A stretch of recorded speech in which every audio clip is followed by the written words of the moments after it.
Reactivity এর এই কোশ্চেনটা দেখো, ব্রোমো বেঞ্জিন থেকে পিএইচ COOH করতে গেলে আমাদের এই রূপান্তরটা কীভাবে করবে বলো।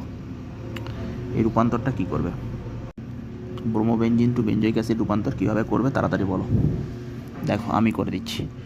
এখানে আছে আমাদের ব্রোমো বেঞ্জিন, মোস্ট ইম্পর্টেন্ট। এখানে আমি গিগনাট করব, Mg ড্রাই ইথার, সবাই জানো।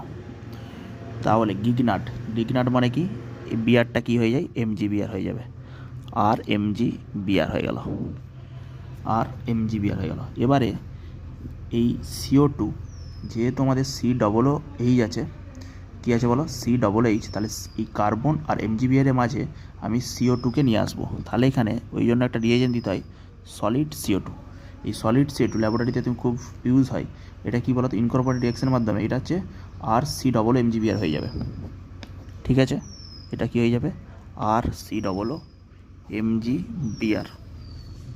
এবারে তুমি এই Mg বিয়ার, এবারে এটাকে যখন একটা H+ এর সোর্স অ্যাজ এ H3O+ দিয়ে দিলাম, তাহলে কী হয়ে গেল, রূপান্তরে এটা হয়ে গেল অ্যাসিড।